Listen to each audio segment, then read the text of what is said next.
ನಮಸ್ಕಾರ ಎಲ್ಲರಿಗೂ. ನಾವು ಸೆಪ್ಟೆಂಬರ್ 15, 2014 ಅಂತಾರಾಷ್ಟ್ರೀಯ ಪ್ರಜಾಪ್ರಭುತ್ವ ದಿನಾಚರಣೆಯನ್ನು ಆಚರಿಸುವಂಥದ್ದು ಕರ್ನಾಟಕ ಸರ್ಕಾರದಿಂದ ಬಂದಿರುವಂಥ ಸುತ್ತೋಲೆ. ಹಾಗಾಗಿ ನಾವು ಬೀದರ್ನಿಂದ ಚಾಮರಾಜನಗರ ಜಿಲ್ಲೆಯವರೆಗೂ ಕೂಡ ಈ ಒಂದು ಮಾನವ ಸರಪಳಿಯನ್ನು ನಿರ್ಮಾಣ ಮಾಡುವಂಥದ್ದು, ಇದರ ಮುಖಾಂತರ ಪ್ರತಿಯೊಬ್ಬ ನಾಗರಿಕರಿಗೂ ಕೂಡ ಪ್ರಜಾಪ್ರಭುತ್ವದ ಅರಿವನ್ನು ಮೂಡಿಸುವಂಥ ಕೆಲಸ ನಮ್ಮದಾಗಬೇಕು. ಹಾಗಾಗಿ ಈ ಒಂದು ಕಾರ್ಯಕ್ರಮಕ್ಕೆ ತಮ್ಮೆಲ್ಲರಿಗೂ ಕೂಡ ನೆಹರು ಮೆಮೋರಿಯಲ್ ಕಾಲೇಜಿನ ವತಿಯಿಂದ ಸ್ವಾಗತ. ಹಾಗೂ ನಮ್ಮೆಲ್ಲ ಒಂದು ಆಶಯದಂತೆ ಈ ಒಂದು ಇಡೀ ದೇಶದಲ್ಲಿ ಪ್ರತಿಯೊಬ್ಬರಿಗೂ ಕೂಡ ನಮಗೆ ಈ ನಾಗರಿಕತೆಯ ಬಗ್ಗೆ ತಿಳಿದುಕೊಳ್ಳುವಂಥದ್ದು ಅವಶ್ಯಕತೆ ಇದೆ. ಹಾಗಾಗಿ ಕರ್ನಾಟಕ ಸರ್ಕಾರವು ಆಯೋಜಿಸಿರುವಂಥ ಒಂದು ಇಂಟರ್ನ್ಯಾಷನಲ್ ಡೆಮೋಕ್ರಸಿ ಡೇ ಏನಿದೆ, ಇದನ್ನು ನಾವಲ್ಲಿ ಆಚರಿಸಲಿಕ್ಕೆ ಎಲ್ಲರೂ ಕೈ ಜೋಡಿಸೋಣ. ನಮ್ಮೆಲ್ಲ ವಿದ್ಯಾರ್ಥಿಗಳು, ನಮ್ಮೆಲ್ಲ ಉಪನ್ಯಾಸಕರು ಹಾಗೂ ಸಾರ್ವಜನಿಕರೆಲ್ಲರೂ ಕೂಡ ಬಂದು ಈ ಒಂದು ಕಾರ್ಯಕ್ರಮವನ್ನು ಯಶಸ್ವಿಗೊಳಿಸಿಕೊಡ್ಬೇಕು ಅಂತ ಕೇಳ್ಕೊಳ್ತಾ ಇದ್ದೇನೆ. ಧನ್ಯವಾದಗಳು. ಪ್ರಜಾಪ್ರಭುತ್ವವನ್ನು ಬಲಪಡಿಸಲು ಮತ್ತು ಅದರ ಮೌಲ್ಯಗಳು ಮತ್ತು ತತ್ವಗಳನ್ನು ಎತ್ತಿ ಹಿಡಿಯಲು ಸೆಪ್ಟೆಂಬರ್ 15ರಂದು ಅಂತಾರಾಷ್ಟ್ರೀಯ ಪ್ರಜಾಪ್ರಭುತ್ವ ದಿನವನ್ನಾಗಿ ವಾರ್ಷಿಕವಾಗಿ ಪ್ರಪಂಚದಾದ್ಯಂತ ಆಚರಿಸಲಾಗುತ್ತಿದೆ. ಸಂವಿಧಾನವನ್ನು ಪಾಲಿಸುವುದು, ಇದರ ಆಶಯಗಳನ್ನು ಗೌರವಿಸುವುದು, ರಾಷ್ಟ್ರಧ್ವಜ ಮತ್ತು ರಾಷ್ಟ್ರಗೀತೆಯನ್ನು ಗೌರವಿಸುವುದು ಪ್ರತಿಯೊಬ್ಬ ಭಾರತೀಯನ ಮೂಲಭೂತ ಕರ್ತವ್ಯ.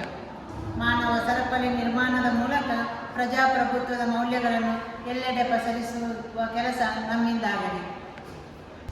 ಭಾರತವು ವಿಶ್ವದ ಅತಿ ದೊಡ್ಡ ಪ್ರಜಾಪ್ರಭುತ್ವ ದೇಶ ಎನ್ನುವಂಥದ್ದು ನಮ್ಮ ಹೆಗ್ಗಳಿಕೆ.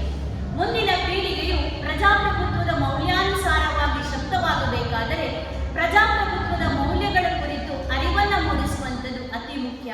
ಈ ನಿಟ್ಟಿನಲ್ಲಿ ಸೆಪ್ಟೆಂಬರ್ 15ರಂದು ಬೃಹತ್ ಮಾನವ ಸರಪಳಿಯನ್ನು ರಚಿಸುವ ಮೂಲಕ ನಮ್ಮ ಸಂವಿಧಾನದ ಬಗ್ಗೆ, ನಮ್ಮ ದೇಶದ ಮೌಲ್ಯಗಳ ಬಗ್ಗೆ ಜಾಗೃತಿಯನ್ನು ಮೂಡಿಸುವ ಕುರಿತು ವಿಭಿನ್ನವಾಗಿ ನಾವು ಆಚರಿಸಲಿದ್ದೇವೆ. ನಾವೆಲ್ಲರೂ ಮಾನವ ಸರಪಳಿಯನ್ನು ರಚಿಸುವ ಮೂಲಕ ಪ್ರಜಾಪ್ರಭುತ್ವ ದಿನಾಚರಣೆಯನ್ನು ಆಚರಿಸುವಂಥದ್ದು ನಮ್ಮೆಲ್ಲರ ಉದ್ದೇಶವಾಗಿದೆ. ಪ್ರಜಾಪ್ರಭುತ್ವವು ಒಂದು ದೇಶದ ಎಲ್ಲ ನಾಗರಿಕರ ಸಮಾನ ಭಾಗವಹಿಸುವಿಕೆಯೊಂದಿಗೆ ಕಾರ್ಯನಿರ್ವಹಿಸುವ ಸರ್ಕಾರದ ಒಂದು ರೂಪವಾಗಿದೆ. ಮುಕ್ತ, ಪಾರದರ್ಶಕ ಮತ್ತು ನ್ಯಾಯಸಮ್ಮತ ಚುನಾವಣೆಗಳು ಪ್ರಜಾಪ್ರಭುತ್ವದ ಆಧಾರ ಸ್ತಂಭಗಳಾಗಿವೆ. ಪ್ರಜಾಪ್ರಭುತ್ವ ರಾಷ್ಟ್ರದಲ್ಲಿ ಪ್ರಜೆಗಳೇ ಪ್ರಭುಗಳು. ಪ್ರಜಾಪ್ರಭುತ್ವ ರಾಷ್ಟ್ರ ಸೃಷ್ಟಿಯಾಗಿರುವುದು ಪ್ರಜೆಗಳಿಂದ, ಪ್ರಜೆಗಳಿಗಾಗಿ, ಪ್ರಜೆಗಳಿಗೋಸ್ಕರ.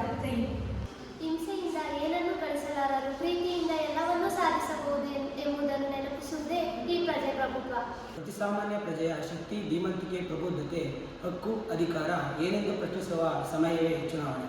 ಸಮಾಜದಲ್ಲಿ ಮಧುರವಾದ ಸೌಹಾರ್ದಮಯ ಪರಸ್ಪರ ಸಹಾನುಭೂತಿ ಮೂಡಿಬಂದರೆ ಪ್ರಜಾಪ್ರಭುತ್ವ ಯಶಸ್ವಿಯಾಗಲಿದೆ. ಒತ್ತಾಯದ ಕೆಲಸ, ಗುಲಾಮಗಿರಿ, ಆರ್ಥಿಕ ಶೋಷಣೆಗಳಿಗೆ ಇಲ್ಲಿ ಆಸ್ವಾದವಿಲ್ಲ. ವ್ಯಕ್ತಿಯ ಸ್ವಾತಂತ್ರ್ಯಕ್ಕೆ ಚ್ಯುತಿ ಬರದಂತೆ ಜನತಾ ಕಲ್ಯಾಣವನ್ನು ಸಾಧಿಸಲಾಗುತ್ತದೆ. ಪ್ರಜಾಪ್ರಭುತ್ವದಲ್ಲಿ ನಿರಂಕುಶ ಪ್ರಭುತ್ವಕ್ಕೆ ಎಡೆಯಿಲ್ಲ. ಪ್ರಜಾಪ್ರಭುತ್ವದಲ್ಲಿ ಪ್ರಜೆಗಳೇ ಪ್ರಭುಗಳು. ಪ್ರಜಾಪ್ರಭುತ್ವದ ವ್ಯವಸ್ಥೆಯಲ್ಲಿ ಪ್ರತಿಯೊಬ್ಬರಿಗೂ ಒದಗಿಸಿಕೊಟ್ಟಿರುವ ಅತ್ಯದ್ಭುತ ಶಕ್ತಿ ಎಂದರೆ ಅದು ಮತದಾನ. ಇಡೀ ಸಮಾಜದ ಕಲ್ಯಾಣವೇ ಪ್ರಜಾಪ್ರಭುತ್ವದ ಗುರಿಯಾಗಿದೆ. ವ್ಯಕ್ತಿತ್ವ ಬೆಳವಣಿಗೆಗೆ ಅತ್ಯಂತ ಅವಶ್ಯವೆನಿಸುವ ಅನೇಕ ಗುಣಗಳು ಪ್ರಜಾಪ್ರಭುತ್ವದಲ್ಲಿ ಅಡಗಿವೆ. ಜೊತೆಯಲ್ಲಿ ಸಹೋದರತ್ವದ ಭಾವನೆಯನ್ನು ಪೋಷಿಸುವುದೇ ಪ್ರಜಾಪ್ರಭುತ್ವದ ಉದಾತ್ತ ಧ್ಯೇಯವಾಗಿದೆ.